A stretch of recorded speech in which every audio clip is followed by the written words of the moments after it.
When the early colonists arrived on American shores, they brought with them bushels of food traditions. As the cultures mixed in this young United States, new music, new traditions, and new holidays arose. One of those holidays is Halloween. More than 100 years ago, the pranks and witchcraft of All Hallows Eve took a little turn toward parties, community, and neighborly fun. That's what we're celebrating on this special Halloween episode of Iowa Ingredient. I'm Charity Nebbe. Here's something you may not know. Our fantastically fun foodie friend, Chef Terry Cole, is here to help us prepare for a festive get-together, and we'll learn a little bit more about the history of the sweet side of this harvest time holiday. All that and more coming up next on Iowa Ingredient.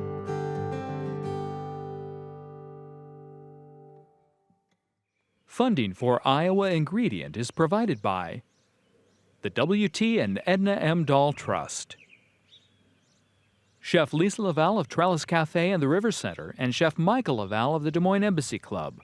For more than 100 years, the Des Moines Embassy Club has provided a place to dine, celebrate, and do business, located in downtown Des Moines and in West Des Moines.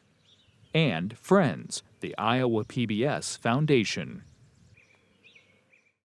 A big proponent of try and use what you have at home, and you can buy it fresh grated.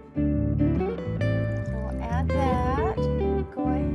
A little brown sugar, that's always a little deeper sweetness. It is really good. I love that roasted carrot.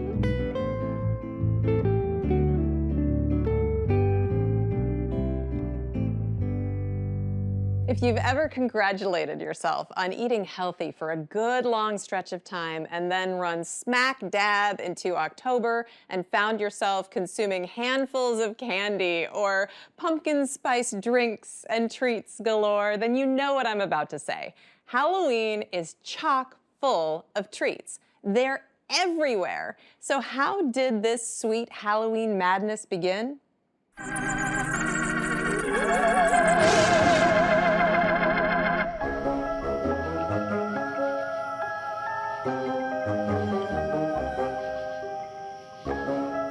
Like many modern holidays, Halloween is a blend of cultural, regional, and religious traditions.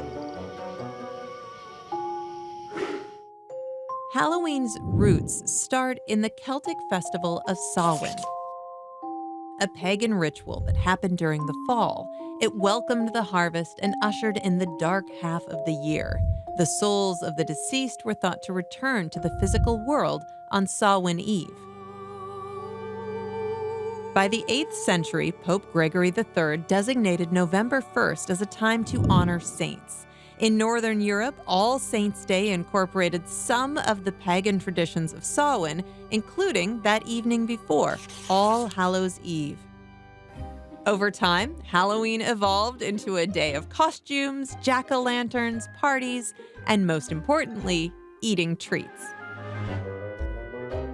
The American Halloween tradition of trick-or-treating probably dates back to All Souls' Day in medieval England. During the holiday, the poor would beg for food, and families would give them pastries called soul cakes, which is a shortbread biscuit with sweet spices. The recipients would then say prayers for the family and their deceased family members. The practice was eventually taken up by children who would visit the houses in their neighborhood and be given ale, food, and money. That tradition eventually became the modern-day trick-or-treating we know and love. Food is as much a part of the Halloween season as costumes and ghosts. Whether it's candy for kids, desserts for a party, or just a fun dinner to celebrate the fall harvest, there is no shortage of ways to celebrate this festive tradition.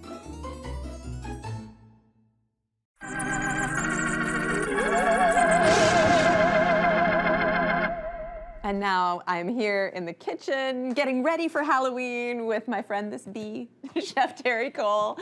And Terry, what are we gonna make? We're gonna have a Halloween party, and we're actually gonna start with something healthy, right? It is healthy, and Nice. it's tasty. It's very versatile. It's a pumpkin carrot bisque. Ooh. And So we're using carrot and apple juice and curry and some warm spices. Yum. And we have to start with these carrots. With these carrots. And here's something you may not know. Don't peel your carrots when you're roasting them. You've paid for it, it's healthy, and it's one less step. All right, and it's not going to affect No. the soup. Not at all, because Nice. we're gonna immersion blender it.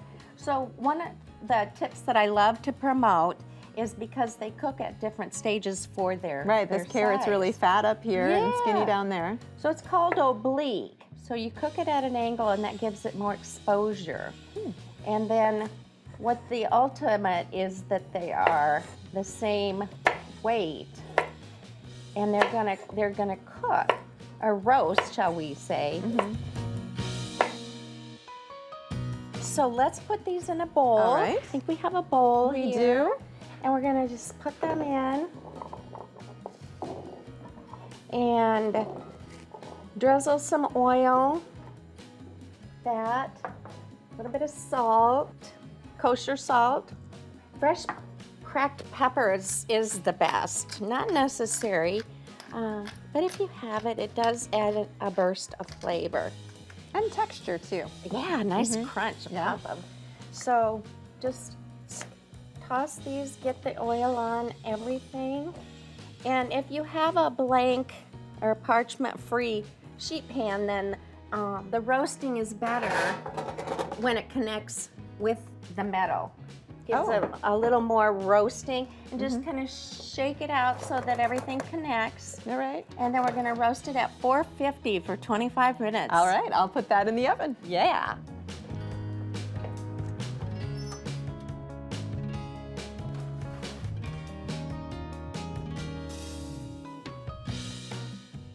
Our carrots are roasted, so it's time to put the rest of the soup together, right? Let's do this nice, warm, creamy base soup. So we're gonna add, we've got a vegetable broth. Okay. And you can Go use ahead. any kind of stock or You broth can, that you yeah, want. chicken or vegetable. And we can go ahead and turn the burner on if you want, just Sure. to get things going and piping hot. Let's put in the pumpkin. This is sort of, I loosely say, a dump recipe. This is a little healthy for my Halloween, but we're gonna put some heavy cream in it, so Yeah, that'll so we can offset stir that. as we go. All right. Little heavy cream. This is for body. Again, if you want to use evaporated milk or half and half, that's an idea as well. I'm going to put the maple syrup, so we're combining recipes with ingredients. And so that's a sweetener, as is apple juice. Oh, okay. Yeah, I don't you think I've so? ever put apple juice in a soup before. Yeah. So we'll add that. Go ahead and mix. So these are our warm spices. And with this, we're gonna put a little bit of cracked pepper just to give it some backbone. That offsets everything with the spices, as does the salt. Kosher salt. And that's it for ingredients. We'll bring that up to temperature. Okay. We're gonna add the carrots and then immersion blend, garnish, Wonderful. and we'll be able to put it in a bowl and taste. Wonderful. So we'll just wait till we see some bubbles here. Exactly, around the edge. All right, it's bubbling away, Terry. So that means we're ready to add the carrots, right? Yes, All let's right. do. And I'm going to move this closer Okay. to you so Yeah. that it's a little easier to get in there with that immersion blender. That'll be great. And we've got our roasted carrots. They've got color and that's flavor. Do you want to kind of help Oh, me? sure. I don't want those to jump. Yeah, we don't want to. Oh, we may splash a little. There There we we go. go. Perfect. And so we'll just stir those in. And then we've got our immersion blender. These are priceless. This just avoids having to go into a blender or Yeah. a food processor and do it in different batches. I also prefer texture, so you can make this just as creamy as you like, or if you still want some bites of carrots. Thing to remember is to keep the blade under. Ooh, yeah, so we'll just get this going. All right. right, that looks really good. It's all heated through. And save all that goodie. We're gonna just give it one more stir. All right. And we can serve it up and garnish. Well, it smells wonderful. Yeah, it Looks delicious. Oh, yes. You could use it. That's wonderful. Yeah. So we'll just get some of this numminess. So we'll just go like that. All right. And You're going then to dress it up just a little I bit. have to, yes, I do before I can let it go. So we're gonna try and put a little bit of the sour cream in it. Just, or you could drizzle it, but that looks nice. A little quenelle and some roasted pumpkin seeds to further enhance the pumpkin. Nice. Well, it looks beautiful. Let's give it a try. And we can take a taste, see. All right.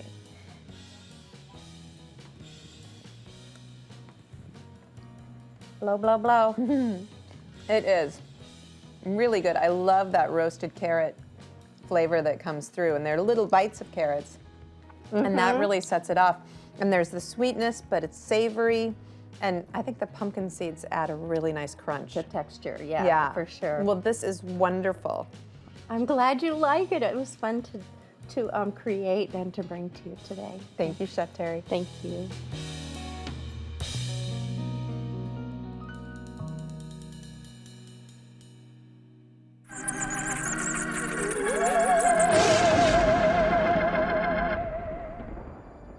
Clever cocktails are sometimes the most memorable part of a Halloween party.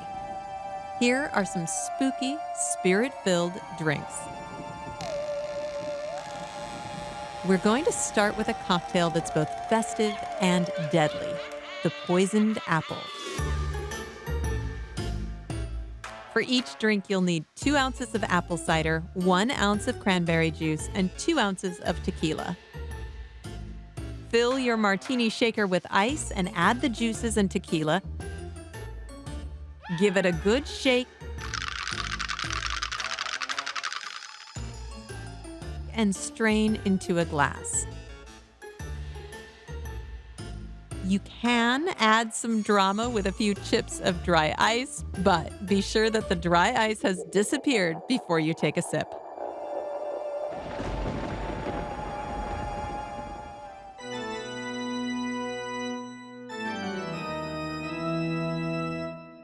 The Black Martini is a classic cocktail with a Halloween twist. For this one, you'll need orange sugar, a lime wedge, 2 ounces dark rum, a half an ounce dry vermouth, black berries, and black food coloring. Before you start mixing the cocktails, you'll want to rim each glass with a lime wedge and dip in the orange sugar. Fill your martini shaker with ice and add the rum and vermouth. Shake and strain into your glass. Gently stir in the food coloring until you achieve your desired level of darkness. Garnish with blackberries and enjoy.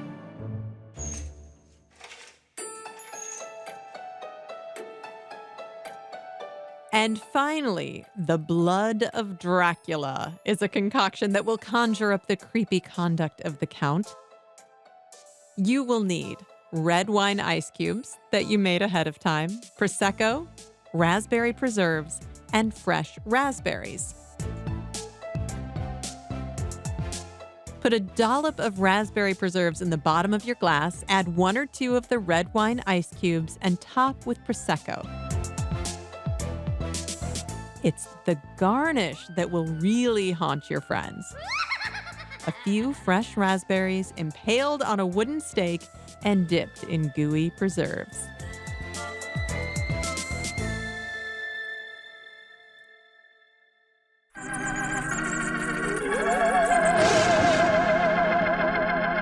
All right, we have already had our delicious and nutritious, mostly, carrot pumpkin bisque. Now it's time for dessert. What are we going to make? This is going to be a maple pumpkin with a snap. Oh, and that's a ginger snap. And the crust, yum. yeah, so you can use any shortbread, any graham cracker, be it chocolate.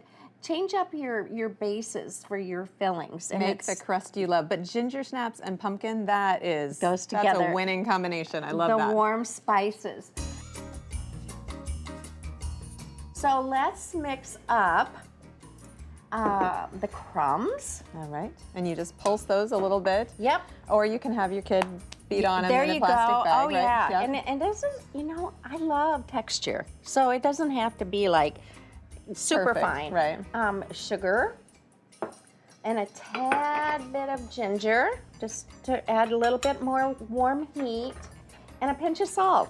Every sweet dish needs a pinch of salt. It's like the yin and the yang, it balances. Yeah, it just really brings out the flavors. It doesn't does, it highlights it. Give it a little stir, get everything incorporated, just like that. And then the melted butter, oh, watch this. So good. Get that done. And this really comes together simple, and it wants to be refrigerated overnight just to set up like any pie or cheesecake would. So we're just gonna get this all incorporated, and then we're gonna just pour it in. I enjoy, whoopsie doodle. I enjoy making crusts in springform pans. You can always use a pie pan.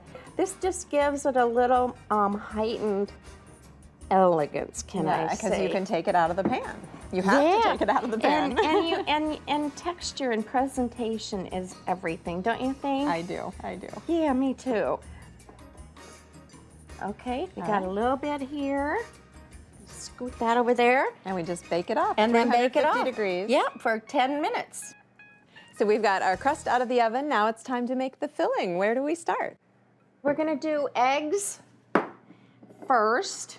I always say when you're blending sugar and eggs, go ahead and whip the eggs first. They incorporate better than adding anything to them that gets in the way. So, just like that. And we'll whisk them, break the yolk, and just get them incorporated within each other. And then add your sugar. And actually, sugar is considered, and you may not know this, but it's considered a liquid because it melts. Oh, okay. And so get those incorporated, and they will form the base or the custard. Okay, break that guy up. Then we're going to add some heavy cream. Oh, yeah. Oh, yum. Heavy cream, maple syrup, good for fall. Yeah. Nutmeg. I love to fresh grate a nutmeg. This just is sort of a special touch, I think. Well, the to do it. aroma is wonderful. Do you find that when you fresh grate your nutmeg, it has more flavor? Yes, it really does. I always say if you have spices in your cupboard, I've had people ask, how long does it last? And I Yeah. always say, if you can't smell it, you can't taste it. Yeah, that makes perfect sense to me. So then it has fresh grated ginger. Okay. And actually this is like in the produce section, and you can buy it fresh grated. Comes in a plastic tube that you just squirt, and it's very friendly to use. And then we have Vanilla. vanilla. The vanilla. Yeah, so here's our custard base. If you don't want to use heavy whipping cream, use evaporated milk. There's, if you're watching your intake, there's ways to do that, and it still makes for a great dessert. So then we'll put And that's just plain pumpkin puree. plain pumpkin puree. We've got all the warm spices in, and it's gonna marry well.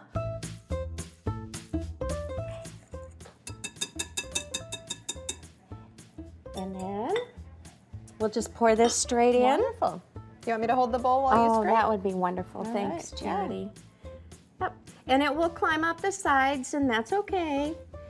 And make sure to to scrape all of that goodness. And let's go with that. All right, wonderful. And that goes back in the oven. Back in the oven, 350 for almost an hour. And I like to rotate it halfway, because no matter convection or not, if it's too far to the back or the front or the right or the left, it's not gonna bake evenly. So that gives it a second chance to do so. All right. Okay? Ooh. All right, our pie is out of the oven and cool because you do need to give it a little bit of time before cutting into it, right? Overnight, yes. Avoid the temptation, make it ahead. Then you've got it when the guests come and you're ready to present it on a pretty plate as we've done here. Wonderful. And now, if you had a number of guests coming to your party, do you have any pie cutting strategies to try to make the most of it? I do. We can do the wedge, but then also, just a little visual here, if you cut this way, cut it in half and then half again, and the same way this way, you're gonna get more slices and people can get a tasting. Oh, nice. So, you know, it may just be a sliver, or lots of times if you have 2 desserts and everybody wants some of each, Right. you can pacify everyone. Right, well, and making those tiny slivers, that gets really hard. You're always breaking off tips. Well, let's try this pie. Okay, I'm ready.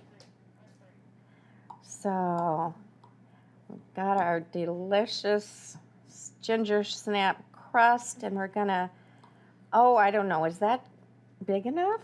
What do you think? It'll have to do. Oh, okay. It's perfect. Okay, good. Let's slip this onto a pretty plate. Adorn it with whipped cream. Can't beat Wonderful. that. Yep, and you've just whipped up a little bit of whipped cream. Yeah, it just takes about a minute. How much do we want? Like that? What do I you think that's perfect. Okay, good. Me too. And I've got forks. Oh, yay. So let's dig in. Let's do. Wonderful.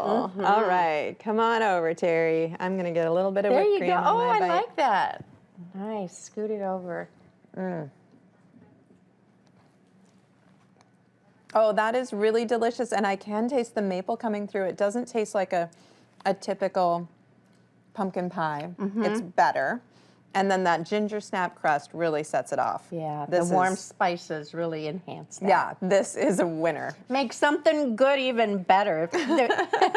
Absolutely. So happy Halloween. We're all ready for our party. Happy Halloween. We are ready. I'm ready, and as you can see. Right, buzzing around. Chef Terry, thank you so much. Thank you, Charity. I'd love to be with you. And you can join us next time for a less spooky episode of Iowa Ingredient.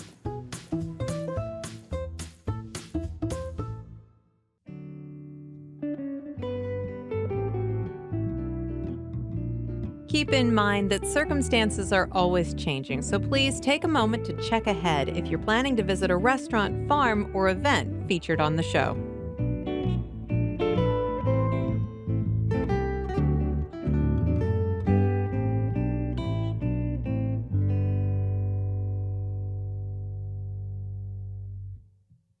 Funding for Iowa Ingredient is provided by the W.T. and Edna M. Dahl Trust, Chef Lisa Laval of Trellis Cafe and the River Center, and Chef Michael Laval of the Des Moines Embassy Club. For more than 100 years, the Des Moines Embassy Club has provided a place to dine, celebrate, and do business, located in downtown Des Moines and in West Des Moines. And Friends, the Iowa PBS Foundation. Generations of family and friends who feel passionate about the programs they watch on Iowa PBS.